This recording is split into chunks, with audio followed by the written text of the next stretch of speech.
Donc bonjour à tous et bienvenue à ce 6e atelier en live qui porte aujourd'hui sur la gestion d'entreprise. Donc la réussite d'un entrepreneur passe souvent et dépend souvent de 3 piliers. Alors il y a l'aspect technique. Alors pour un maçon par exemple ça va être, il a eu son CAP, il a ses 3 ans d'expérience.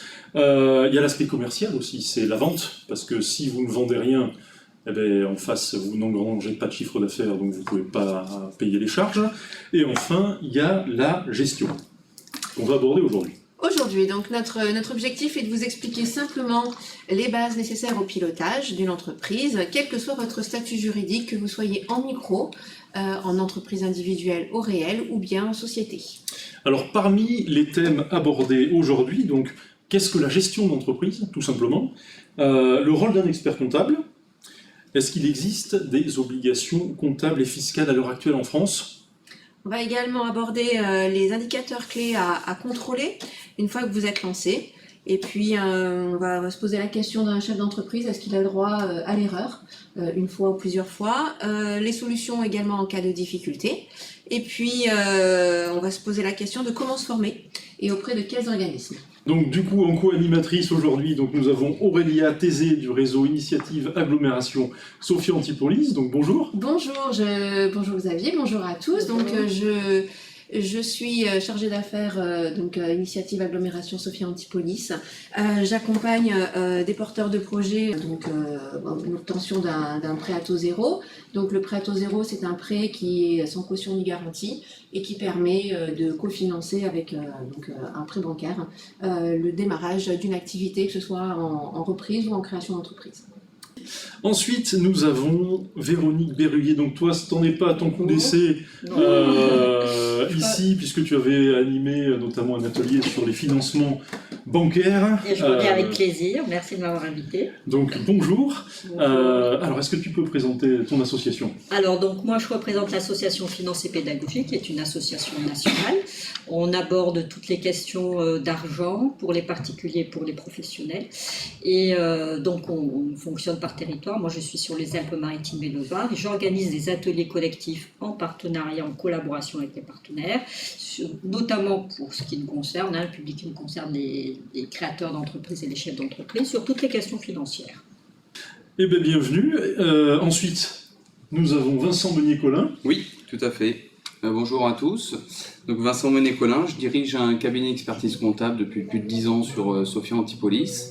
Je fais partie d'un groupe GFC où on a environ 45 collaborateurs sur 5 sites et on traite particulièrement des TPE, PME dans tout secteur d'activité. On va commencer par toi, Véronique. Oui. Pour un entrepreneur, assurer la gestion de son entreprise au quotidien, qu'est-ce que ça veut dire exactement? Alors ça veut dire mettre en place des outils qui vont lui permettre de piloter son activité, des choses très simples. Piloter son activité tout seul, ça dépend du statut juridique, ou en collaboration évidemment et en soutien avec l'expert comptable. Mais il faut absolument mettre des petits outils qui sont à la portée de tout le monde et que normalement le chef d'entreprise devrait déjà avoir. On donnera des petites pistes de réflexion là-dessus un peu plus tard, et qui va lui permettre de vérifier s'il est bien en ordre de marche et si les objectifs qu'il s'est fixés sont bien atteints et quelles sont les petites... En fait, l'idée, c'est d'anticiper toutes les problématiques qui peuvent se présenter et de réagir le plus rapidement possible pour pouvoir surmonter cette problématique ou difficulté, pas forcément difficulté. Donc, c'est impératif. Alors Vincent, Oui. est-ce que tu peux nous rappeler le rôle d'un expert comptable? Alors le rôle, il est multiple. Un expert comptable, le métier a bien évolué. Il y a un certain nombre d'obligations comptables, fiscales, sociales, juridiques. Bien sûr, on a toujours cette vision d'expert comptable avec des chiffres en tête. Mais c'est au-delà des chiffres. Mon principal métier, c'est de l'accompagnement, c'est de l'humain. C'est d'accompagner des porteurs de projets, puis de les accompagner dans leur évolution, dans leur croissance. J'ai donc une équipe de travail avec chacun des spécialités et le but c'est qu'on puisse voir ensemble en fonction de l'évolution quelles sont les décisions à prendre, quels sont les outils à mettre en place pour une meilleure performance éventuellement. Voilà, c'est de voir ensemble le quotidien, c'est pas seulement un rendez-vous bilan une fois par an, c'est des rendez-vous quotidiens en fonction de l'évolution, en fonction des questions qui peuvent se poser. Et voilà, c'est la richesse de mon métier, c'est vraiment le contact. Donc dès que le chef d'entreprise voit qu'il y a une modification dans son activité, une croissance potentielle ou une problématique quelconque, il peut faire appel à un expert comptable justement pour... Exactement. Souvent mes clients m'appellent le meilleur ami. C'est-à-dire que ils me contactent pour parfois des petites questions effectivement anodines et parfois des questions d'investissement. Est-ce que c'est le bon moment? D'investissement aussi en termes de recrutement de salariés. Est-ce que c'est le bon moment de recruter? À quel prix? Quel est le prix du marché pour tel poste? Voilà. Ou de reprise de fonds de commerce, de croissance externe. Voilà. Là, on est quand même dans des questions un peu plus avancées, on va dire. Mais ça peut être des petites questions. Est-ce que tel type de frais, c'est déductible fiscalement? Voilà. On a de tout dans les questions. Mais il y a de l'échange. Le but, c'est d'échanger. Et comme je dis souvent à mes clients, quand je les rencontre et tout au long de notre collaboration, c'est de ne pas hésiter à échanger. Parce que parfois, ils prennent des décisions de leur côté, parfois trop tard, et malheureusement, voilà, il y a des conséquences qui peuvent être préjudiciables, ou en tout cas, mauvaises décisions. Je suis vraiment un partenaire. Donc, le but, c'est d'échanger, même si c'est des petites questions, c'est pas grave.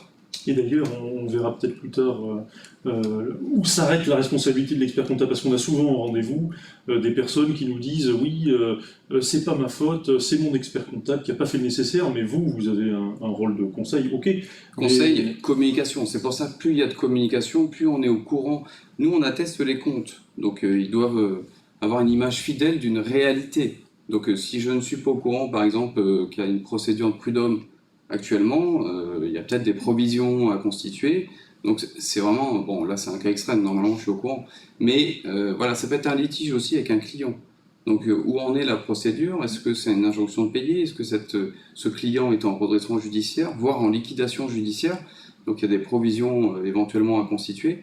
C'est de l'échange. Donc oui, moins il y a d'échanges et moins le bilan est fiable, entre guillemets. Donc en fait, là on est en train de parler d'anticipation aussi par rapport à ce que tu dis. Au tout démarrage, quand je crée mon entreprise, est-ce qu'il y a un moment où on doit décider du statut juridique? Donc comment ça se passe cette anticipation justement de l'avenir? Oui, alors ça c'est un élément clé. Le statut juridique, ça va déclencher beaucoup de conséquences, forcément. Si on fait le mauvais choix, ça a des conséquences importantes. Chaque personne et chaque projet est différent. Donc on peut avoir un maçon, tu prenais l'exemple tout à l'heure d'un maçon, et certains maçons qui ont plutôt, on va plutôt les orienter vers l'entreprise individuelle et d'autres plutôt vers société, notamment déjà s'ils s'associent. Bon, ce sera forcément société. Et société, principalement, il y en a deux types aujourd'hui, SARL et SAS, et elles n'ont pas les mêmes conséquences. Donc c'est souvent lié aussi à la rémunération du dirigeant. Sous quelle forme il souhaite se rémunérer et quel taux de cotisation sociale il souhaite anticiper. Donc il y a des taux de cotisation qui sont très différents, que ce soit en gérant majoritaire ou en président d'une société. Voilà. Donc ça c'est principalement des questions qu'il faut se poser lorsqu'on effectue le prévisionnel, même s'il n'y a pas besoin de financement. Toujours besoin de faire un prévisionnel et de voir quelles sont les conséquences de tel statut juridique sur le prévisionnel. Et quel type de rémunération souhaite le futur dirigeant. D'accord. Et donc si on réfléchit aussi peut-être à la micro-entreprise, c'est quelque chose dont on entend parler beaucoup, on se pose la question, comment on en arrive à choisir ce statut-là plutôt que le statut d'entrepreneur individuel ou de société? Alors micro-entreprise, ça porte son nom, hein, c'est micro, c'est petit, donc c'est souvent quand on se lance, qu'on n'a pas besoin de faire des investissements importants et qu'on souhaite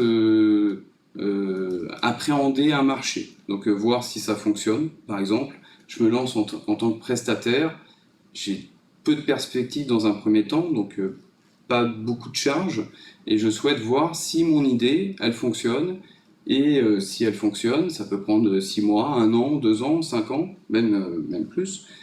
Là, je pourrais me poser la question de changer de statut juridique ou de conserver ce statut juridique. Je crois qu'on va le voir dans un temps. Conserver ce statut juridique mais en ayant toujours un œil sur les obligations, parce que même si c'est en micro-entreprise, il y a toujours des obligations, et notamment en matière de TVA. Il y a certains seuils qu'on va aborder par la suite, il y a certains seuils qu'il faut vérifier. Donc on n'a pas des obligations comptables très importantes en micro-entreprise, mais on a quand même des obligations de surveillance. Nul n'est censé ignorer la loi, malheureusement, notamment la fiscalité. Et voilà, on n'a pas en micro-entreprise, on n'a pas un expert comptable qu'on appelle tous les jours pour savoir voilà, est-ce que j'ai une obligation ou pas. On est plutôt libre, justement, libre, mais voilà, il faut savoir quand même dans quelle direction on va. Alors, par contre, chose importante à dire, Véronique, tu vas aussi nous le confirmer, c'est que un auto-entrepreneur peut très bien faire appel, lors de la constitution de son business plan, à un expert comptable justement pour le conseiller. C'est le but. Bien sûr, bon, l'expert comptable, ça reste quand même l'expert. Hein. Et je vais juste rebondir sur le fait qu'il faut absolument faire un business plan, même si on part sur l'idée d'une micro-entreprise, et même si ce choix de statut juridique, il apparaît dès le départ. Mais au départ, on a envie de dire, moi j'ai envie de dire, on est neutre, on fait son business plan, on le déroule, et à la fin, on voit toutes les opportunités d'avoir un statut moindre. Donc ça se choisit à la fin. Et donc il est hyper important de faire son business plan. Alors seul, on est un peu seul. Hein, voilà, c'est un peu dangereux et c'est bien de au moins le faire valider par un expert comptable. Et c'est là où l'expert comptable a tout son rôle pour guider et puis à la fin pour guider aussi sur le choix du statut juridique. Donc, voilà, souvent on oublie que comme on est en micro-entreprise, on a simplifié tellement le statut juridique que finalement on se dit on a besoin de rien, on n'a pas besoin de gérer, on n'a pas besoin d'expert comptable, on n'a pas besoin de faire de la compta. C'est une entreprise à part entière et tous les critères d'une entreprise s'appliquent à la micro-entreprise. Alors justement, à l'heure actuelle en France, est-ce qu'il existe une obligation comptable et fiscale notamment pour les auto-entrepreneurs? Oui, bien sûr, ils ont une obligation au regard du fisc en premier lieu, c'est de pouvoir présenter leurs comptes, alors des comptes qui sont simplifiés, ça va être un cahier de recettes, un cahier de dépenses, qui a un format bien particulier, je ne peux pas le faire sur un tableau Excel que je peux modifier, voilà, il y a des contraintes quand même, et il faut bien expliquer que cette obligation, elle est à la fois pour le fisc parce qu'on va pouvoir faire des contrôles et vérifier la bonne tenue des comptes, mais ça va être aussi un des outils pour le chef d'entreprise pour vérifier notamment au niveau des recettes qui est le chiffre d'affaires si le développement de l'entreprise et la croissance s'amorcent bien. Donc ce sont à la fois des outils qui sont obligatoires, qui sont très simples, mais aussi des outils de gestion quotidienne.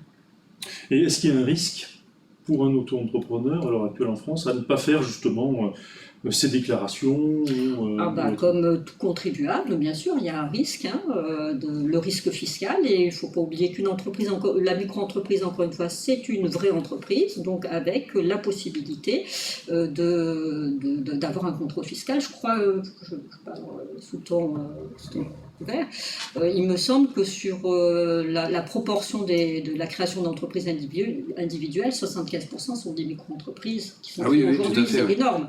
Donc forcément, sont des vraies activités économiques qui s'inscrivent dans l'environnement entrepreneurial et le fisc, comme n'importe quelle entreprise, aura un regard particulier sur ce qui est fait, même si c'est simple.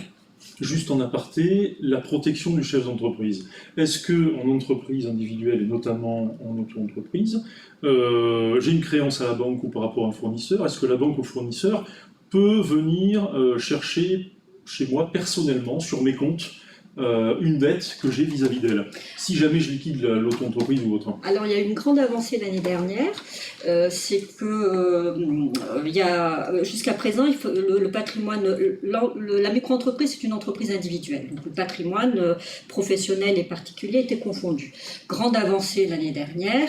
De fait, maintenant, le patrimoine professionnel est séparé du patrimoine personnel, donc il n'y a plus la possibilité aux créanciers d'aller saisir directement. Mais attention, Quand j'ai contracté un engagement quelque part, je me suis engagée et indirectement, il va falloir que j'aille payer ma dette. Comment je vais la payer? Soit mon entreprise a les capacités, soit je suis chef d'entreprise. Aussi petite soit-elle, je peux aussi encore apporter des fonds dans mon entreprise, ça s'appelle des fonds propres, et injecter de l'argent dans l'entreprise. Cet argent-là, je vais aller le chercher sur mes comptes personnels.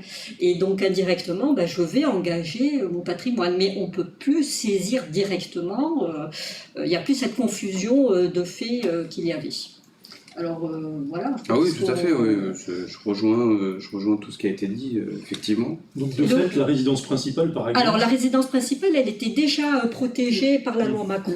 Donc ça, c'était déjà une première avancée il y a quelques années, et donc on ne pouvait plus la saisir directement. Maintenant, voilà, on a deux patrimoines séparés. Petite quand même remarque, c'est que du coup, certains créanciers, notamment les banques, vont perdre un pouvoir là, qui est le pouvoir d'aller se couvrir d'un risque en engageant le patrimoine personnel puisqu'il n'est plus engagé. Donc quand il y a un financement à une entreprise individuelle aujourd'hui, puisqu'il y a cette séparation des deux patrimoines, naturellement, la banque va demander de signer une décharge qui va engager le patrimoine personnel. Et ça va être un jeu de négociation. C'est soit je peux apporter une autre garantie personnelle, ou je pense peut-être à France Active, qui peut peut-être se porter garant. Soit j'abandonne ce privilège d'avoir mon patrimoine personnel protégé. C'est quand même une réalité, mais là aussi, quand on crée son entreprise, on prend des risques. Voilà, jusqu'à quel moment je peux prendre des risques et quels vont être la conséquence de ces risques. Il faut toujours bien mesurer. Et justement, comme tu le disais juste à l'instant, il existe en France des organismes de caution qui portent caution à la place des personnes, qui s'appellent notamment, alors le plus connu c'est BPI. Oui, ensuite, on a en effet France Active Financement qui sont très bien représentés ici, on est dans le 06, dans les Alpes-Maritimes. C'est les deux principaux organismes. Alors j'avais aussi en mémoire la région Sud. Alors l'année dernière, ils se portaient aussi, il y avait la possibilité d'être garant à hauteur de 80%. Donc voilà, il faut que encore une fois, la micro-entreprise, aussi petite soit-elle, c'est une vraie entreprise, et il faut que l'entrepreneur puisse avoir tous les éléments qui vont pouvoir lui permettre d'avancer dans le développement de son activité. Et il faut qu'il se tienne informé. Et la particularité, c'est qu'il n'a pas un expert comptable qui va lui donner toutes ces informations. Donc c'est à lui à s'organiser pour aller chercher ces informations régulièrement. Alors justement, Vincent, au niveau des entreprises individuelles, au réel, et des sociétés, comment ça se passe pour les obligations comptables et fiscales? Fortement recommandé d'avoir un expert comptable. Et donc l'expert comptable va s'occuper justement de mettre en pratique toutes les obligations comptables. Donc principalement, notre mission de base, c'est une mission de ce qu'on appelle de présentation des comptes annuels, qui consiste à établir votre bilan une fois par an, et comme je l'avais indiqué tout à l'heure, d'avoir une image fidèle de la réalité en collectant maximum d'informations. Et bien sûr, il y a une multitude d'obligations fiscales que tout le monde connaît, notamment en matière de TVA, d'impôts sociétés, multitude de déclarations fiscales qui se rajoutent chaque année. Voilà, moi j'ai la compétence, comme tout expert comptable, de réaliser ces déclarations fiscales. Bien sûr, de les expliquer à mes clients quand c'est des déclarations un peu plus spécifiques. Et beaucoup d'obligations aussi en matière sociale. Par contre, je reviens juste sur le statut auto-entrepreneur, où il y a des seuils, notamment en matière de fiscalité. Donc malheureusement, quelques fois par an, j'ai des personnes qui me contactent, qui effectivement n'avaient pas d'expert comptable, n'étaient pas suivis, qui ont parfois reçu un courrier de l'administration fiscale leur indiquant qu'ils sont redevables de la TVA. Donc ils ne comprennent pas toujours pourquoi ils reçoivent un courrier, puisqu'ils avaient vérifié qu'il y avait certains seuils en matière d'auto-entrepreneur qui étaient assez élevés au niveau de leurs recettes, bien sûr. Et en fait, il y a un seuil bien moins important, que ce soit en prestation de services ou en vente de marchandises. Il y a un seuil moins important qui est à peu près la moitié du seuil toléré en micro-entreprise. Donc par exemple sur la prestation de service, c'est environ 36 000 euros. Donc dès qu'on dépasse ce seuil, normalement, ouais, quelques tolérances, mais normalement, on doit soumettre nos factures à TVA dès le mois suivant. Et ces personnes, quand ils me contactent, ils reçoivent un courrier d'administration qui leur indique que ça fait 3 ans qu'ils auraient dû appliquer de la TVA. Donc je prends l'exemple d'un auto-entrepreneur qui facture 60 000 euros. Donc il peut rester auto-entrepreneur. Par contre, il aurait dû soumettre à TVA, taux normal la plupart du temps, 20%, l'intégralité de son chiffre d'affaires. Alors, pour les auto-entrepreneurs, souvent, c'est 20% de marge perdue. Parce que selon leur activité, je prends l'exemple d'un coiffeur à domicile, il va coiffer des particuliers, donc les particuliers, ils vont payer la TVA. Donc, contrairement à un autre auto-entrepreneur qui n'est pas soumis à TVA parce qu'il est en dessous des seuils, forcément, lui, il se retrouve avec 20 points de plus sur le tarif qu'il applique. Ça, c'est effectivement une contrainte. Maintenant, régulariser 3 ans de TVA, on évite entre 20 et 30 000 euros de redressement fiscal. Pour un auto-entrepreneur qui fait 50 000 euros de chiffre d'affaires, il se retrouve avec une dette astronomique, il faut bien le dire, et malheureusement, il n'y a pas de solution. Donc il peut négocier éventuellement les pénalités, mais il va falloir trouver un échéancier, mais il aura quand même une dette à honorer voilà, parce qu'il a dépassé un seuil et qu'il peut rester en micro-entreprise. Et là, je rebondis aussi par rapport à ce que tu dis, parce que le premier réflexe dans ces cas-là, quand on a une telle dette, c'est de se tourner vers la banque et de se dire, tiens, je vais demander un crédit. Et la banque, elle va évaluer la capacité de remboursement de l'entreprise. Et c'est pas évident, dans une situation critique comme ça, d'obtenir un financement, quel qu'il soit, que ce soit de la banque ou d'un autre organisme de financement. Donc ça peut mettre en péril le devenir de l'entreprise. Et ça met, au-delà de ce volet financier, ça va mettre aussi en péril toute la stratégie commerciale qu'on a pu mettre en place, parce que, comme tu l'as dit, j'augmente tout d'un coup mes tarifs de 20%. Moi, j'ai envie de dire, on est en période d'inflation et de pouvoir d'achat. Moi, je peux très bien dire à l'entreprise que j'utilisais, écoutez, moi, je vais changer d'entreprise parce que vous êtes trop cher et que mon revenu n'a pas augmenté de 20%. Donc, ça veut dire que tout ça, ça s'anticipe, forcément. Et c'est là où faut le pilotage, c'est pour ça que je vous disais, le pilotage de l'entreprise pour une petite entreprise, c'est hyper important. Parce que ça peut mettre en péril tout le devenir et la pérennité de l'entreprise. Et la pérennité de l'entreprise. Et on crée une entreprise pour qu'elle soit le plus longtemps pérenne. Et Et pour éviter tout ça, quand on parle de la micro, est-ce que tu aurais des outils à nous conseiller avant de mettre en place des outils, j'ai envie de donner des petits conseils. Tu l'as dit tout à l'heure, une micro-entreprise, la plupart du temps, n'a pas d'expert comptable. Donc, comment je me tiens informée de toutes ces obligations fiscales, sociales, c'est hyper important. Sinon, je ne suis plus en règle. Moi, j'ai envie de conseiller tout de suite de s'abonner à la newsletter de BPI Création. Voilà, on donnera le lien, je crois, à la fin. Alors, mais à la fin, vous aurez tous les liens de ce qu'on a évoqué.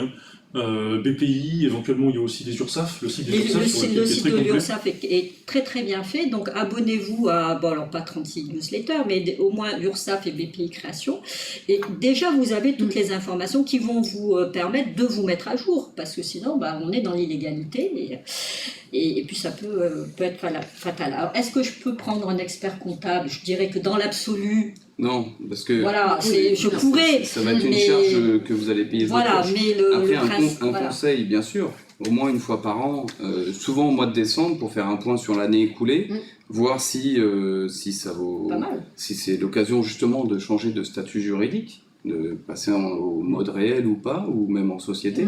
Donc voilà, et de faire un point sur les chiffres. Est-ce qu'il y a une réelle rentabilité à conserver ce statut auto-entrepreneur maintenant que j'ai des frais? Si je prends un local par exemple, ça veut dire que demain je vais payer le loyer de ma poche, après avoir payé des charges sociales, de l'impôt sur le revenu éventuellement. Donc voilà, c'est se poser la question et savoir comment je peux... Forcément les taux de cotisation sociale sont moins importants sur le statut auto-entrepreneur, tant mieux. Voilà, ça permet justement de lancer un projet la plupart du temps sans avoir trop de charges. Maintenant, la couverture maladie et la couverture en matière de retraite est très faible. Il faut le savoir. On paye peu, donc, mais forcément les conséquences. Tout à fait. Donc, à un moment donné, au fil des années, si ça fait un moment qu'on est en statut auto-entrepreneur, ça vaut peut-être le coup de se poser la question, voir si on peut évoluer justement avec les chiffres actuels. C'est un vrai sujet, la protection sociale. Ah oui, et tout à fait. Les micro-entrepreneurs, moi je me suis vraiment focalisée sur ce sujet-là. Et je m'aperçois, quand je fais les ateliers, qu'ils découvrent leur protection sociale. Et on ne doit pas découvrir sa protection sociale à un moment où je suis en maladie, où j'ai eu un accident du travail qui n'est pas pris en charge, où j'arrive à la retraite sans mes trimestres. Voilà. Donc c'est là où on comprend qu'on est dans le vrai monde de l'entrepreneuriat et qu'on doit maîtriser tous ces sujets-là. Alors je continue dans les petits outils. Alors ça peut être soit un logiciel de compta aussi qui va établir mes factures dans les règles, comme ça je prends pas de risque. Alors payant ou gratuit, ça a ses limites, mais si je commence à surcharger en charge, peut-être que ça vaudra le coup aussi de vérifier si le statut est adapté, mais en tout cas un petit logiciel de compta, c'est bienvenu. Voilà. Aujourd'hui, il y a des logiciels très bien qui sont avec un coût mensuel maximum de 10-15 euros qui prévoit la facturation, un suivi éventuellement de trésorerie. Il y a des logiciels très adaptés. Voilà, attention au tout gratuit où je ne veux rien payer, parce que c'est aussi le risque de micro-entrepreneur. Moi, je ne peux rien déduire, donc je prends pas de charge. Il y a des charges quand même qui s'imposent d'elles-mêmes, même si elles ne sont pas très élevées, on ne prend pas de risque. Et donc, un des indicateurs à suivre, c'est la trésorerie. Ça, c'est hyper important. Hyper important parce qu'il ne faut pas qu'on soit en rupture de trésorerie. Et c'est ce qui va permettre aussi de piloter. C'est ça le pilotage au quotidien, c'est de savoir si on est bien dans les clous. Et moi, j'aime bien le plan de trésorerie, finalement, qu'on a fait dans le business plan. Alors, est-ce que tu peux nous rappeler ce qu'est un plan de trésorerie? Alors, le plan de trésorerie, c'est en fait, vous avez fait votre compte de résultat annuel, c'est-à-dire chiffre d'affaires, les dépenses et il vous reste le bénéfice. Et ce compte de résultat, vous allez le séquencer en 12 mois selon la périodicité de votre activité. Et mois par mois, vous allez décliner ce compte de résultat, ce chiffre d'affaires mensuellement avec les charges correspondantes et vous aurez un résultat transitoire, on va dire temporaire, qui s'appelle la trésorerie. Et mois par mois, ça va vous permettre à la fois de vérifier que vous avez toujours... la trésorerie, c'est quoi? C'est avoir un peu d'argent d'avance pour payer les imprévus et notamment les impayés des clients. Ou le stock à racheter. Le stock à renouveler, voilà. Et puis le développement de l'activité. Et ça permet aussi, alors la trésorerie c'est tout en bas, mais avant d'arriver tout en bas, il y a tout en haut le chiffre d'affaires. Est-ce que mon chiffre d'affaires est au rendez-vous? Et ça, il faut absolument que tous les mois, ce sont des objectifs commerciaux pour piloter la croissance de son activité. Parce que si je ne me fixe pas des objectifs mensuels et que ces objectifs de chiffre d'affaires ne sont pas au rendez-vous, c'est que forcément à un certain moment, il va me manquer de l'argent, je vais appauvrir ma trésorerie. Et à un moment, je n'aurai plus d'argent pour payer toutes mes charges. Et qui va se sacrifier? Le chef d'entreprise qui ne va plus se payer. Et il n'est pas normal qu'un chef d'entreprise ne se paie pas. Un chef d'entreprise doit avoir au minimum un revenu digne pour vivre et faire vivre sa famille. Voilà, donc c'est des petits outils qui ne sont pas très compliqués, qu'on aura normalement entre les mains, puisque le plan de trésorerie, ça fait partie des prévisionnels qu'on a dans le business plan. Donc le business plan a tout son sens dans la préparation du projet, mais aussi dans le lancement de l'activité. Ça fait une sorte de tableau de bord, en fait. C'est un tableau de bord, voilà. Donc, ça peut être des tableaux de bord. Et puis, je reviens à la problématique de la TVA. Ça va aussi me permettre d'anticiper le dépassement des seuils et l'assujettissement à la TVA. Ça peut être... Voilà, il est très important de bien lister l'ensemble des charges qu'on va avoir tout au long de l'année. Parce que forcément, on confond parfois chiffre d'affaires avec une éventuelle rémunération. Mais avant d'avoir une rémunération, on va payer des charges, on va payer potentiellement aussi de l'impôt sur le revenu, même si c'est pas lié forcément à l'activité professionnelle, mais derrière, on paiera de l'impôt sur le revenu. Donc, on ne peut pas fragiliser le futur de l'entreprise par une mauvaise anticipation de trésorerie. Voilà. Donc oui, c'est important de suivre, de faire ce tableau mois par mois et surtout de le suivre. Oui. Voilà, j'avais des objectifs à réaliser qui étaient de temps de chiffre d'affaires, j'avais prévu tant de charges. Il y a des charges fixes, donc qui restent, quoi qu'il arrive, et des charges variables qui sont liées à votre activité. Donc plus vous avez de l'activité, plus ces charges vont augmenter, forcément. Charges variables, est-ce que tu peux nous donner des exemples de charges variables? Par exemple, je reprends l'exemple du coiffeur, je vais avoir des frais de déplacement. Plus je vais avoir de l'activité, et plus mes frais de déplacement vont augmenter. Donc là, c'est une charge variable qui est liée, en fait, directement au chiffre d'affaires. Alors que si demain j'ai un loyer, c'est une charge fixe. Que j'ai du chiffre d'affaires ou pas, il va falloir que je paye mon loyer tous les mois. Alors que si j'ai pas de chiffre d'affaires, j'ai pas besoin de faire de frais de déplacement ou un peu de prospection. Voilà, les charges variables seront beaucoup moins importantes. Donc voilà, il y a des charges qui sont liées à l'activité et d'autres qui seront lissées sur l'année, qu'on peut anticiper. Frais de téléphone, des frais d'assurance, des frais divers et variés, des frais bancaires, des frais... voilà, et tout ça, vous pouvez facilement les lister. Et encore une fois, il faut bien les suivre. Voilà, il y a le prévisionnel et le réalisé. Alors, si c'est pas par mois, à minima par trimestre. Et en fonction éventuellement d'une saisonnalité. Des fois, on a l'impression d'avoir plein d'argent, mais en fait, il n'y a pas beaucoup d'argent qui nous appartient. Donc voilà, c'est important de le savoir. Alors justement, la Véronique nous a donné des outils de gestion pour les auto-entrepreneurs. Est-ce que toi, tu en aurais à conseiller, hormis le plan de trésorerie et autres, des outils de gestion, alors Excel d'ailleurs, de mémoire, le plan de trésorerie, ça peut se faire sous Excel. Excel, très bien. Après Excel, il faut maîtriser Excel et c'est un peu plus source d'erreur parce que il y a un peu plus de. Alors il y a des outils qui sont très bien faits sur BPI Création aussi. Ils fournissent un plan de trésorerie déjà sous tableau Excel qui est pré-rempli, qui est très bien fait. Je pense mais nous, parfois, l'expert comptable forcément, j'ai pas de clients, des clients auto-entrepreneurs parce que voilà, je les conseille éventuellement une fois par an.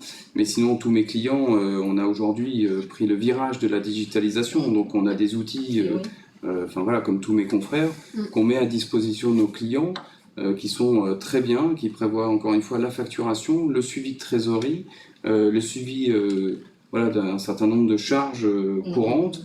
Les clients sont contents, ils peuvent prendre en photo leurs factures. Voilà, il faut vraiment voir cette partie-là qui est assez administrative, plus comme une plaie entre guillemets du quotidien. Il faut que ça soit un outil de gestion pour vous demain. C'est plus on a des outils performants et qui nous permettent d'être accompagnés, de pouvoir suivre. Et j'en ai plein des clients qui sont contents de ces outils. Et ils ont un pilotage au quotidien et une gestion de leur trésorerie où ils peuvent anticiper. Ils savent exactement. Un logiciel de facturation, c'est un devis. Je fais un devis, je vais chez un client. Aujourd'hui, j'ai ma tablette, j'ai mon ordinateur, je fais le devis tout de suite, le maçon, l'électricien, le plombier, je le fais, il est envoyé, le client l'accepte, je valide, transforme en facture. Je reviens sur la partie trésorerie, dans ces métiers-là notamment, pas hésiter à demander un acompte, bien sûr, au démarrage de la mission. Ça fait quand même une sécurité, donc généralement, on est sur des 30% d'acompte. Après, pendant la mission, on redemande souvent un deuxième acompte et un solde en fin de... Voilà, ça permet de notamment financer les stocks, financer éventuellement un salarié, des charges courantes. Parce que si on n'est payé qu'à la fin, et pour peu qu'on ne soit pas payé parce que le client est devenu insolvable, nous, on a engagé des frais tout au long de la mission. C'est perte sèche, donc ça c'est pas possible. Alors justement là du coup, Véronique, tu avais... Oui, je voulais juste compléter pour la micro-entreprise. Bien sûr qu'il faut suivre au quotidien les chiffres, les indicateurs financiers, mais il faut suivre aussi la facturation client. Parce que si je ne suis pas la facturation client, je ne vais pas être payé à bonne date. Et si je ne me suis pas mis en place un planning pour contrôler, c'est pour ça que les petits outils, les logiciels sont quand même bien faits, parce qu'il y a des alertes qui sont remontées, qui vont me dire, eh ben, normalement, j'aurais dû être payé. Si je ne suis pas payé, je réagis tout de suite, parce que plus je tarde, plus la créance sera difficile à récupérer, et c'est là où l'entreprise se met en difficulté. Et je voulais aussi ajouter que dans les outils à mettre en place, il ne faut pas oublier les conditions de vente.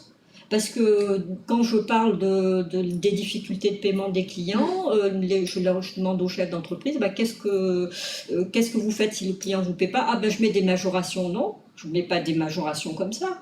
Il y a des règles à respecter, il y a une loi à respecter, et il faut que ce soit écrit, parce que si moi, client, je n'ai pas signé des conditions de vente, je n'accepterai pas des conditions de paiement en dehors de celles qui ont été établies. Donc voilà, c'est là où on voit qu'il y a quand même de la professionnalisation, et que un entrepreneur, micro-entrepreneur ou entrepreneur, ça reste un entrepreneur. C'est important que tout soit bien formalisé, parce que malheureusement, si demain il y a une procédure judiciaire, on va demander un devis validé, une facturation, les conditions de règlement, tous ces éléments seront demandés. Donc si on n'a pas de devis validé, c'est plus compliqué.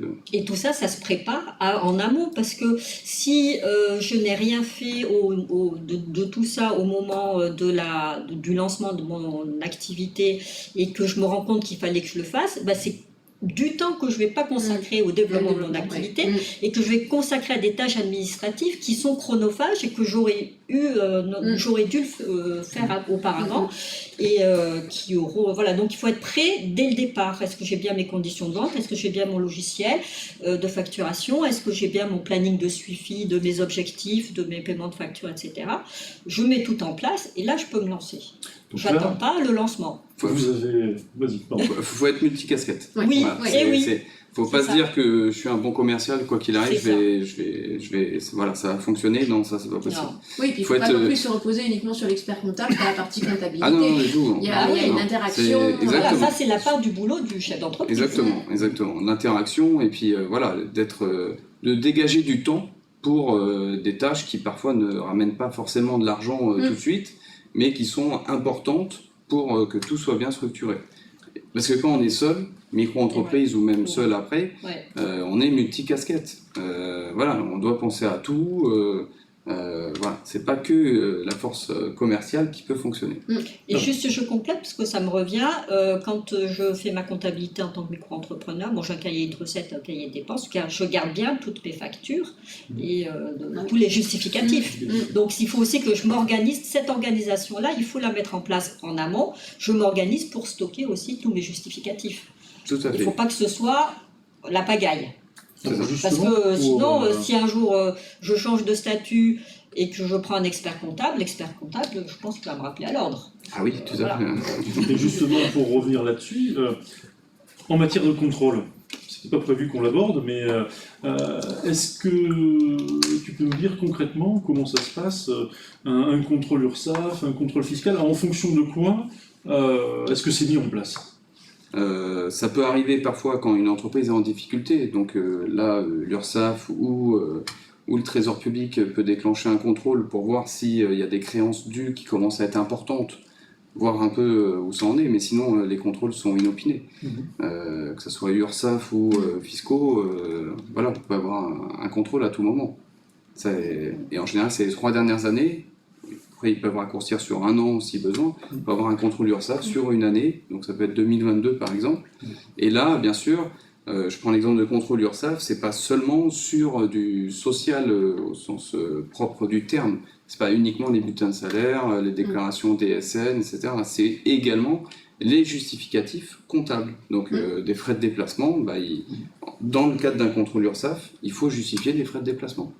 Voilà. Donc des indemnités kilométriques, par exemple, avoir un tableau de suivi de ces déplacements qui justifie les indemnités kilométriques. Et pour être accompagné par un expert comptable dans ce contrôle-là, qui n'est pas forcément fatal, fiscal. Si j'ai bien fait les choses, ça se passe bien. Il faut que je puisse avoir les justificatifs, parce que l'expert comptable, lui, il a ses limites aussi. Si on ne lui donne pas les éléments, il ne pourra pas accompagner. Il y a un risque. Mais au contraire, d'avoir un contrôle URSSAF, par exemple, qui se passe bien, il n'y a pas de redressement, ça met aussi en exergue le fait que la société est saine. Une personne qui veut revendre demain son fonds de commerce, l'année dernière j'ai eu un contrôle URSSAF, voilà, c'est Très propre, bien. tout va bien, les conditions sont respectées, les justificatifs sont transmis. Voilà, c'est un gage de bonne gestion. Et en parlant d'URSSAF, on a aussi cette notion, quand on a un logiciel comptable, un rappel de charges, par exemple, tous les trimestres, Oui, je le dois déclarer. calendrier, Donc j'ai mon calendrier, j'ai ma petite alerte qui me permet de ne pas oublier de faire ma déclaration de chiffre d'affaires en micro-entrepreneur, en tant que micro-entrepreneur. Alors, le paiement des charges sociales mensuelles ou trimestrielles, là, c'est pas un outil, mais c'est juste un conseil. Moi, je conseille toujours, mais encore une fois, tu nous diras, de payer mensuellement ces charges sociales. Pourquoi? Parce que vous allez avoir de l'argent qui ne vous appartient pas, qui est sur votre compte bancaire. Et le risque, c'est que si je suis un petit peu juste en trésorerie, je peux me dire, bon, ben ça, je vais le payer, comme je dois le payer dans 3 mois, je vais utiliser l'argent et puis je vais me refaire le mois prochain, et puis je me refais pas et je me retrouve à être en impayé. Donc, c'est pas...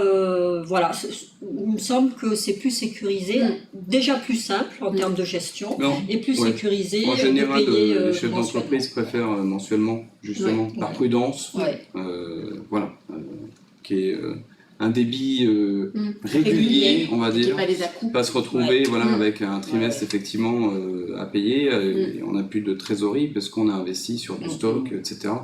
Et voilà, c'est l'erreur de gestion fatale, confondre le chiffre d'affaires et la trésorerie. C'est l'investissement. C'est ça.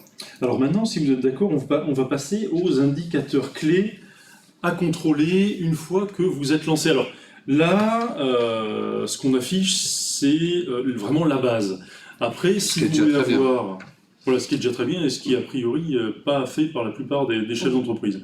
Mais après, si vous voulez retrouver plus d'informations, pareil, on vous mettra un lien vers BPI qui est très complet, où vous aurez tous les indicateurs clés à connaître en tant que chef d'entreprise. Donc du coup, Vincent, est-ce que tu peux nous expliquer un petit peu ce qu'il faut regarder en priorité pour savoir si mon entreprise se porte bien ou pas? Effectivement. Alors, les 4 indicateurs qui sont indiqués sont déjà très bien. On avait déjà le budget de trésorerie avant, donc ça viendra compléter. Chiffre d'affaires, donc bien sûr, il faut surveiller le chiffre d'affaires en fonction des périodicités et comparer ce qui est comparable. Donc on va comparer le mois de janvier 2024 avec le mois de janvier 2023.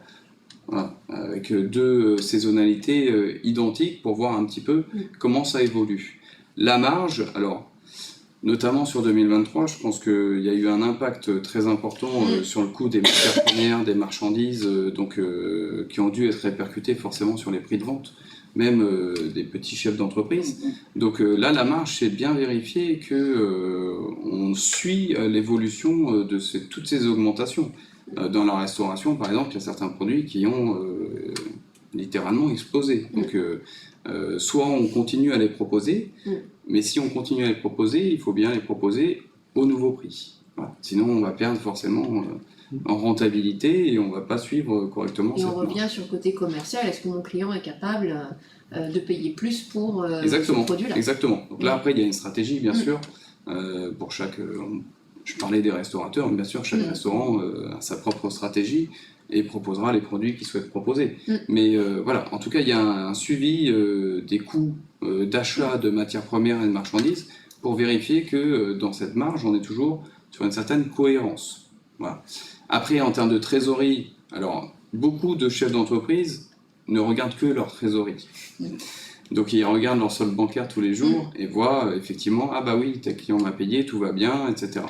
C'est effectivement quand même un bon indicateur, bien sûr, la trésorerie. Mais comme on l'a dit et comme on l'a évoqué plusieurs fois, c'est pas du tout l'indicateur principal.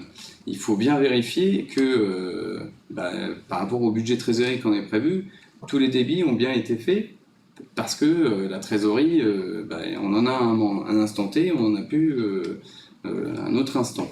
Et donc voilà, il y a différentes façons de récupérer sa trésorerie, il y a des créances clients, etc.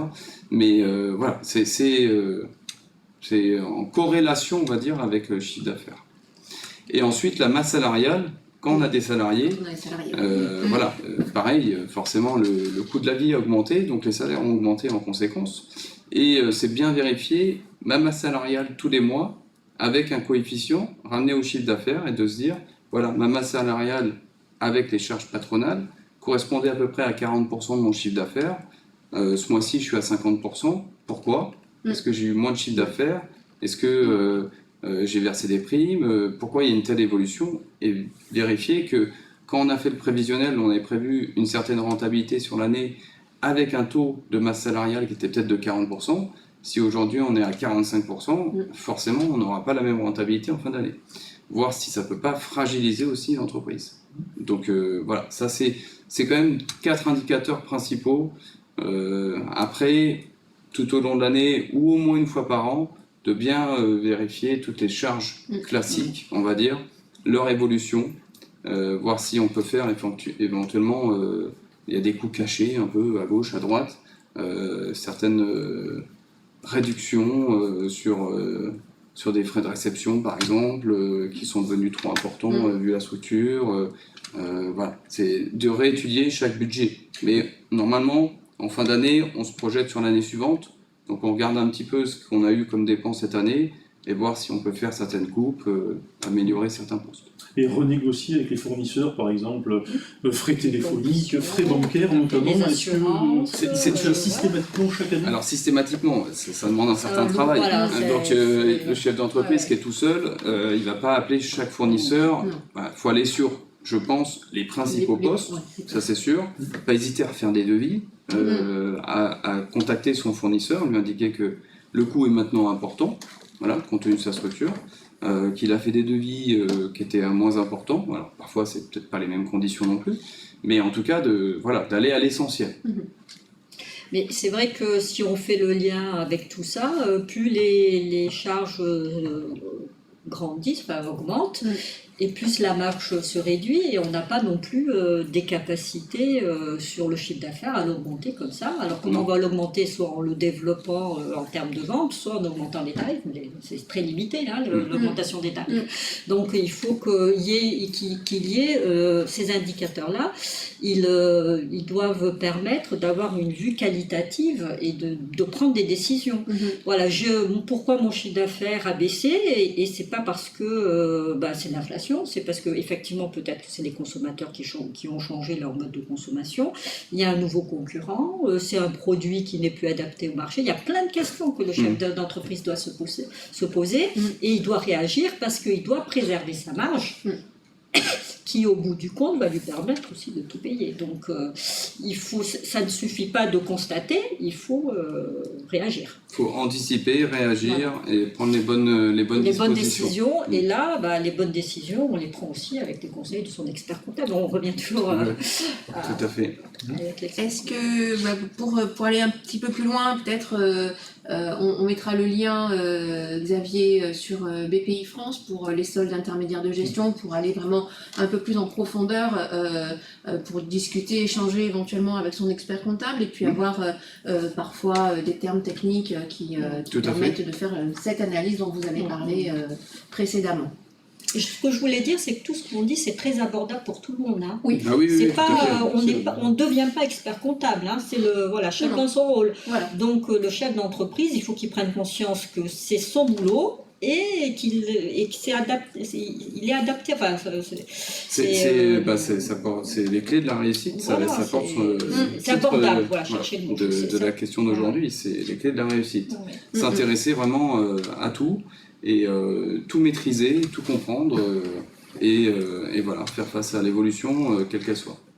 Et est-ce que, à votre avis, dans votre expérience, est-ce que le chef d'entreprise a le droit à l'erreur? Est-ce qu'il peut revenir sur une erreur qu'il a faite de déclaration ou autre? Oui, l'erreur est humaine, heureusement. Ouais. Après, quel que soit le créancier, que ce soit le Trésor public ou l'URSSAF, il peut expliquer son erreur. Et voir comment il peut résoudre son problème. Voilà, en général, les organismes sont conciliants, il n'y a pas de problème. Voilà. Okay. Après, il ne faut pas que l'erreur soit trop répétée. Parce que si on fait trop d'erreurs, à un moment donné, on fragilise la relation de confiance. Donc là, ça sera plus difficile. Voilà. Mais parfois on est aussi dans la difficulté, on peut convenir d'un échéancier, que ce soit une erreur ou pas, Voilà, parce que on n'a pas pu anticiper. Bon, on a eu une multitude d'événements depuis quelques années qui font que, voilà, on n'a pas pu tout anticiper, c'est impossible. Oui. Il y a quand même une réalité, c'est que depuis la crise du Covid, les administrations comme l'administration fiscale ou l'URSSAF sont quand même beaucoup plus ouvertes Ah oui, tout à fait, ouais. mettre en place des échéanciers. Vous voyez, ça a été une révolution quand même, hein, Oui, dans les relations avec les administrations. Exactement. Donc il faut surtout pas hésiter, ça fait peur en fait, et du coup on n'ose pas. Et voilà, et au contraire, surtout ne pas rester seul, parce que c'est là où c'est terrible, hein, parce que quand on est pris dans les difficultés, on n'arrive plus à trouver la solution, et c'est là où il faut demander de l'aide, parce que c'est normal, hein, on est tellement pris dans le stress qu'on n'arrive pas à trouver la solution tout seul. Et je voulais ajouter autre chose, mais ça m'a échappé. Ça reviendra. Puis, Si vous voulez, on peut aborder une problématique qui revient assez souvent, que tu as abordée d'ailleurs tout à l'heure. Hein. Véronique, c'est bon? Ouais. Oui, ça y est. C'est qu'il ne faut pas que l'erreur, elle traîne. C'est ça. C'est parce que si ça traîne dans le temps, plus la situation se dégrade dans le temps et plus ça va être difficile de revenir. Alors bien sûr qu'on peut toujours revenir en arrière et trouver des solutions, mais plus la situation se dégrade parce qu'on ne réagit pas, plus on compromet la possibilité de redresser la situation quand même. On va revenir sur l'auto-entreprise. Vous l'avez un petit peu abordé tout à l'heure, notamment la problématique des plafonds de chiffre d'affaires et la problématique de la TVA.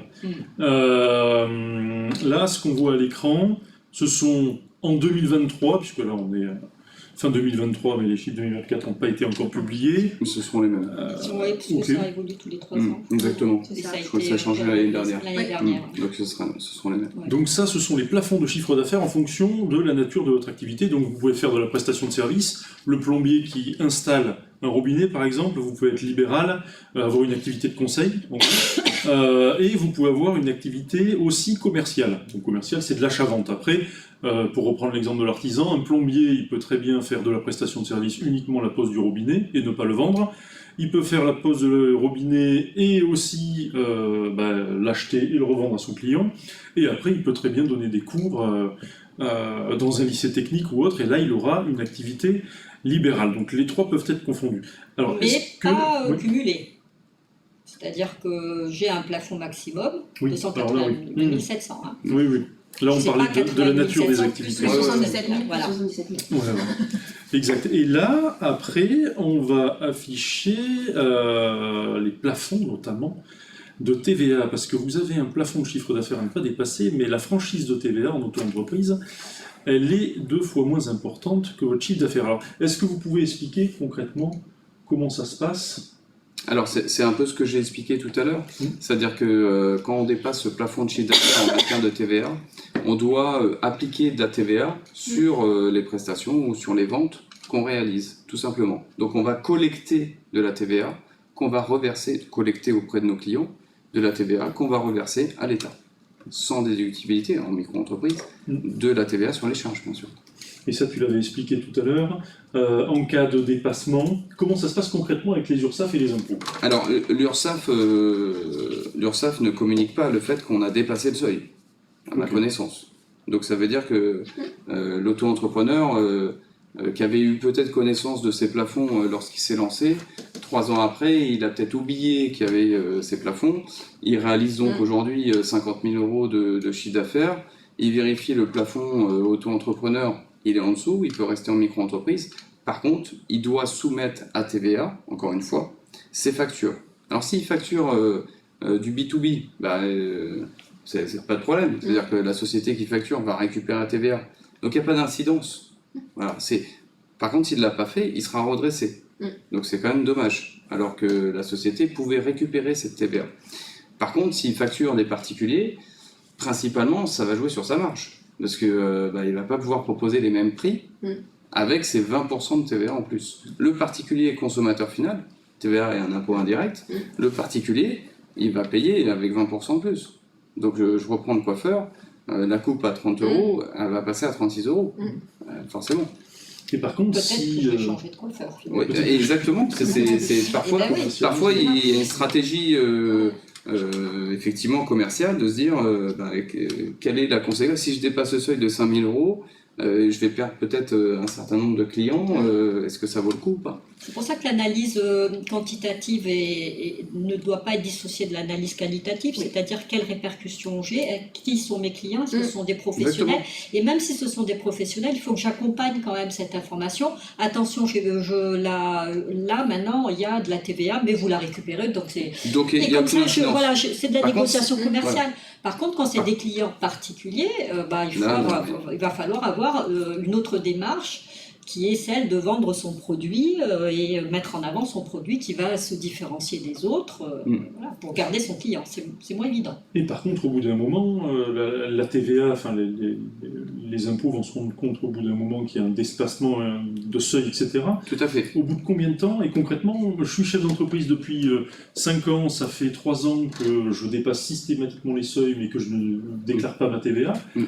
Comment je vais être contrôlé? Eh ben, je pense qu'il y a un peu de l'intelligence artificielle derrière tout ça.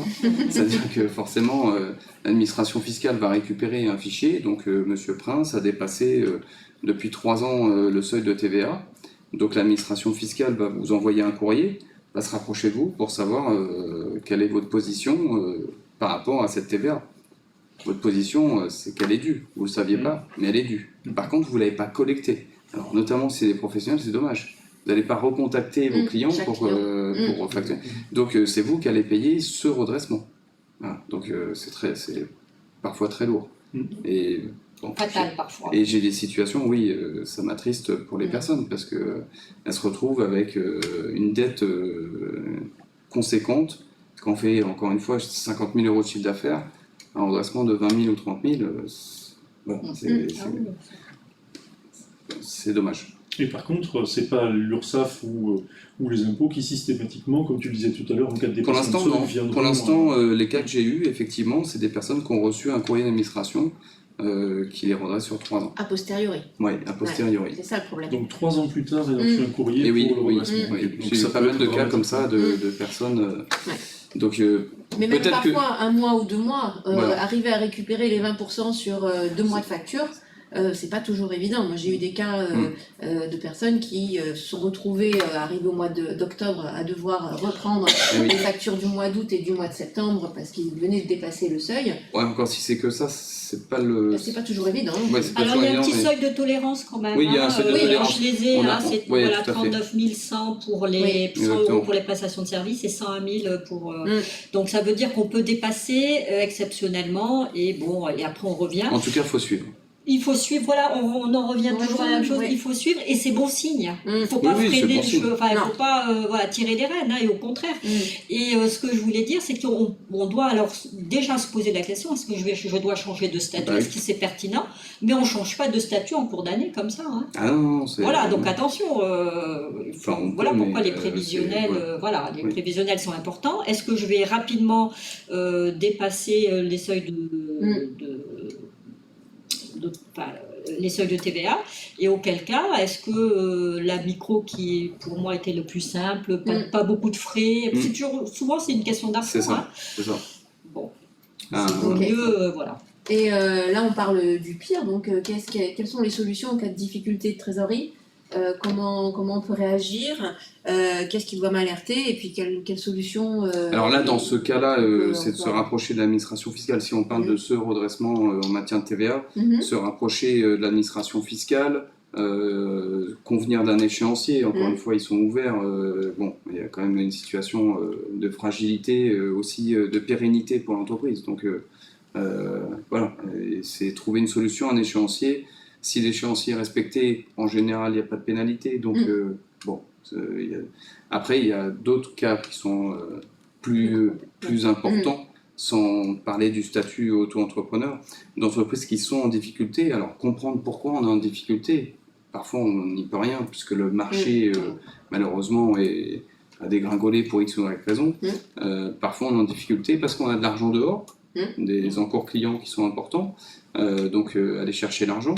Et si on reste en difficulté, eh ben, là il y a plusieurs solutions. Donc les solutions les plus difficiles, c'est d'aller au tribunal pour déclarer une cessation de paiement et voir si on peut partir sur une procédure de sauvegarde ou une procédure de redressement judiciaire pour mettre en place un plan sur un certain nombre d'années y faire face, et on le fera forcément si la situation le permet, si on ne dégage pas de nouvelles dettes. Voilà.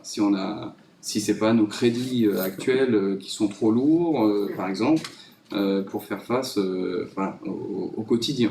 Donc il y a une multitude de solutions. Ce qu'il faut, c'est anticiper, parce que plus on attend, et plus les problèmes vont devenir importants. Donc des dettes qu'on a actuellement, qu'on a depuis un certain temps, elles vont continuer à s'accumuler. Et malheureusement, on parlait du URSSAF, après c'est un huissier, après c'est des situations plus extrêmes et plus préjudiciables. Alors, par et contre, coûteuses. sur quoi on peut jouer? Là, on l'avait noté sur l'écran qui s'affiche maintenant devant vous. Sur quels outils, entre parenthèses, le chef d'entreprise peut exercer un petit peu... Alors les créances relance d'impayés, bon, avec un bon suivi, avec un logiciel de facturation notamment, relancer ces impayés, ça doit être fait en permanence, régulièrement et en permanence. Donc voir pourquoi le créancier ne paye pas, et éventuellement, si ça concerne une créance importante pour notre trésorerie, faire une injonction de payer, par exemple, au tribunal. C'est une démarche qui est quand même moins coûteuse, qui permet de lancer une démarche, et peut-être que le créancier va réagir à ce moment-là. Après, à facturage. Qu'est-ce que c'est le facturage? Alors, à facturage, c'est un coût important. Hein. La banque va, grosso modo, pour faire simple, la banque va nous avancer la facture client. Donc, la trésorerie, on a facturé un client qui ne nous paye pas tout de suite. Donc, la banque, elle, va nous payer via des frais, tout simplement. Ok, par contre, c'est possible sur tous les clients ou non, sur certains clients? c'est une négociation avec la banque. En général, ça ne concerne pas l'intégralité des créances. Oui, puis il va y avoir aussi la qualité, on appelle ça la qualité du papier, c'est-à-dire qui sont les clients, est-ce qu'ils sont solvables ou pas? Parce que comme la banque, pour le facturage, on remet les créances au facteur, et le facteur, lui, c'est lui qui va faire l'avance, donc forcément il va être payé, donc il prend le risque, bien sûr. Et le risque est reporté, c'est pour ça que c'est coûteux, hein. Et j'ai envie de dire, attention, que si on attend le dernier moment, on n'est plus en capacité d'accéder au financement, hein. C'est une forme de financement, ça, hein, de l'entreprise, mais voilà, à quel moment on le demande. Exactement. Ensuite, on peut jouer sur les dettes, donc sur les emprunts, notamment. On peut jouer emprunt, ça va être plus difficile. Ouais. Mais bon, c'est indiqué URSSAF, impôts, fournisseurs, oui. Alors sur les dettes, c'est compliqué. Hein. Alors on peut demander à la banque un report d'échéance, par exemple. Mais et il y aura toujours des intérêts. Toutes ces procédures seront coûteuses. Voilà. Il n'empêche qu'il faut faire quand même la démarche. Est-ce que vous pouvez suspendre, vous pouvez reporter une ou deux échéances en fin de crédit? Est-ce que ça se fait? Est-ce que l'établissement est d'accord pour le faire? Et l'établissement bancaire va aussi vérifier la viabilité de l'entreprise, à quel moment se situe cette demande dans la difficulté de l'entreprise. Si on est au bout quelqu'un qui vient voir la dégradation, au dernier moment, la banque ne va pas engager... un prêt de trésorerie ou ce genre de choses, ce ne sera pas du tout accepté. Et pourquoi? Parce qu'elle prend un risque, avec de l'argent qui ne lui appartient pas. Hein. Il faut bien expliquer. Hein. On revient sur ce qu'on a dit tout à l'heure, c'est de bien tout anticiper. Voilà. Et si on est déjà dans la difficulté, c'est dès maintenant qu'il faut mener des actions. Parce que si on attend 3 mois, 6 mois, 1 an, forcément les dettes vont continuer à augmenter, et là ça sera beaucoup plus compliqué. Alors, plus coûteux. Mais dans les dettes, il y a les fournisseurs aussi. Oui, tout à fait. On peut renégocier les conditions, mais ne pas attendre l'impayé ou les impayés, parce que là les fournisseurs vont dire non, je remets en question les accords qu'on a eus. Donc, alors, si le chef d'entreprise, si vous voyez que vous êtes en difficulté, il y a pas mal de solutions, et notamment vous pouvez vous rapprocher de professionnels, tout simplement déjà de votre expert comptable. Pour le suivi régulier et de faire part de ces difficultés, souvent liées à l'activité, encore une fois. Moi, je ne suis pas au cœur de toutes les activités de mes clients et des marchés sur lesquels ils sont. Donc, ils vont peut-être me faire part que... dans le BTP, depuis 3 mois, il y a beaucoup moins de commandes, etc. Bon.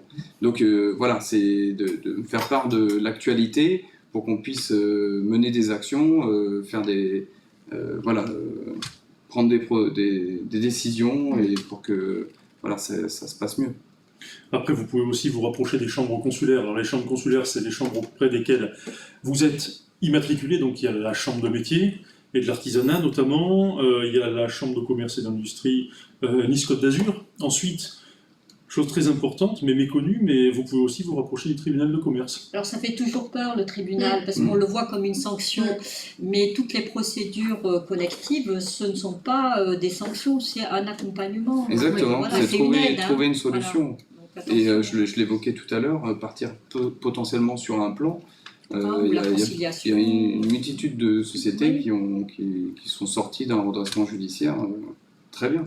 Voilà, ça leur a permis justement de leur donner un souffle à un instant T où c'était un peu plus difficile de revoir peut-être leur stratégie à tous les niveaux au niveau de l'entreprise.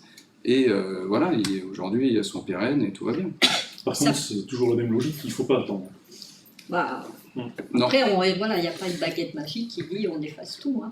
Mais le tribunal, il a le pouvoir aussi d'imposer des décisions aux créanciers. Et c'est là où la négociation peut devenir difficile. Et c'est pour ça que c'est une aide et pas une sanction. Et après, en dernier, vous avez aussi accès au portail de la prévention des entreprises. Alors ça, c'est un site internet sur lequel vous pouvez retrouver 15 associations qui sont présentes dans les Alpes-Maritimes notamment, et qui sont au service des entrepreneurs en difficulté. Alors normalement, notamment, vous avez le CIP, donc c'est le Centre d'information sur la prévention des entreprises, donc que vous pouvez solliciter en cas de problématiques, notamment financières, par exemple. Ensuite, vous avez l'APESA. Alors l'APESA, elle vient en aide aux entrepreneurs en souffrance psychologique aiguë. Parce que quand vous êtes en liquidation, que vous avez perdu votre boulot, que vous avez mis 20 ans à construire, que ça ne va pas personnellement, etc., parce que tout est lié, c'est quand même compliqué. Et ensuite, vous avez notamment une association qui s'appelle 60 000 rebonds, qui vient en aide aux entrepreneurs qui ont liquidé leur entreprise et qui veulent justement rebondir. Parce que certains d'entre vous n'ont connu que l'entrepreneuriat toute leur vie, pendant 20 ans. Ils n'ont jamais eu de job salarié, donc ils ne savent pas comment reprendre le dessus. Je voulais juste ajouter aussi qu'il y a la Banque de France, on oublie. La Banque de France est médiateur de crédit et ils ont des outils pour évaluer les difficultés de l'entreprise et retravailler tous les éléments comptables. Donc ça peut être aussi un partenaire. Hein. La Banque de France, c'est pas un organe de sanction, pour les entreprises en tout cas. Et alors pour le portail de la prévention des entreprises, en fait le process est super simple. Vous allez sur leur site internet, vous remplissez un formulaire en ligne, et ensuite il y a une personne qui vous recontacte, qui fait un diagnostic avec vous et qui vous met en relation avec l'une des 15 associations qui peut éventuellement vous aider. Alors on organise un live sur YouTube sur le même format, le 23 février prochain, justement sur cette thématique, notamment avec l'APESA, 60 000 rebonds, le CIP et Marjorie Bourse de la Chambre de commerce et d'industrie Nice-Côte d'Azur.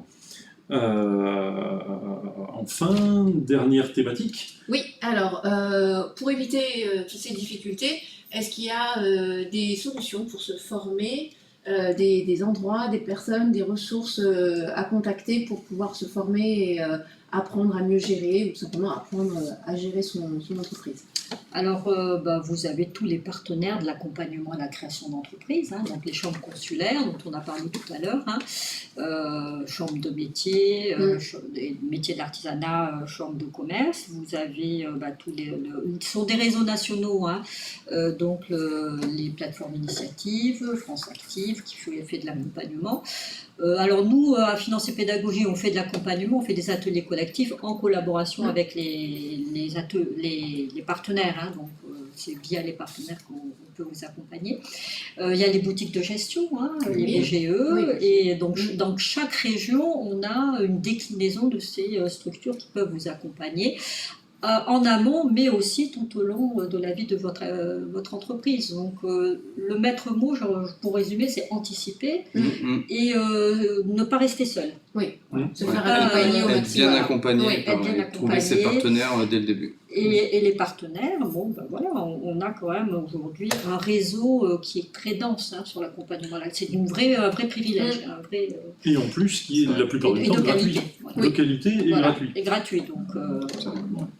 Si vous voulez tout savoir sur les formations dédiées artisans, commerçants ou autres, on organise un live le 16 janvier prochain, donc dans 2 semaines, notamment avec Pôle emploi, la Chambre de métiers de l'artisanat, la CCI Nice Côte d'Azur, l'IRCE, qui est un organisme qui a été créé par des chefs d'entreprise pour organiser des formations pour les chefs d'entreprise. On aura un OPCO aussi, Atlas, qui sera présent pour parler justement des formations, à quelles formations vous avez droit, comment faire pour les faire financer. Voilà, donc ça on organise ça en live le mardi 16 janvier, mais comme cet atelier-là, vous pourrez le revoir en différé sur YouTube. Et on peut rappeler quand même que quand on est ou salarié ou chef d'entreprise, on cotise toujours pour le CPF, le personnel de formation. Tout à fait. Donc on a quand même aussi une petite réserve. une petite réserve pour se former. Donc, qu'on peut utiliser voilà. tout au long de la vie. Voilà. Ça ne s'arrête pas le jour où on arrête notre emploi Tout à salarié. fait. On oublie, et, les chefs d'entreprise aussi, là, cotisent pour ça. Tout à fait. Et les formations, en fait, ça peut être des formations commerciales, en gestion.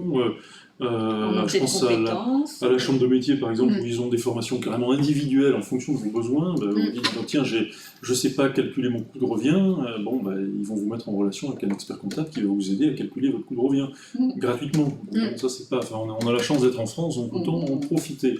Alors, dernier point qu'on va aborder avec toi, Aurélia, du coup. Pour conclure, donc en fait, on va vous présenter les différentes étapes de la création d'entreprise pour que vous puissiez avoir une vue d'ensemble et puis toujours dans la volonté de sécuriser votre parcours. Vous proposez de bien définir, de bien évaluer votre idée de création d'entreprise. Donc ça, c'est le démarrage. Il va y avoir aussi l'objectif de vous assurer d'avoir des clients, que ces clients-là sont prêts à payer le prix que vous allez mettre en place votre prestation, votre service ou bien votre produit. Il va y avoir l'étape du chiffrage de votre projet qui est là et cruciale. Donc c'est à ce moment-là qu'en général, on conseille d'aller voir un expert comptable à minima pour faire un business plan, un prévisionnel, donc chiffrer votre projet et mettre des projections financières dans votre chiffre d'affaires, également dans toutes vos charges. Et puis à ce moment-là, il y aura un moment crucial dans toute vie d'un futur chef d'entreprise, c'est d'aller rechercher des financements.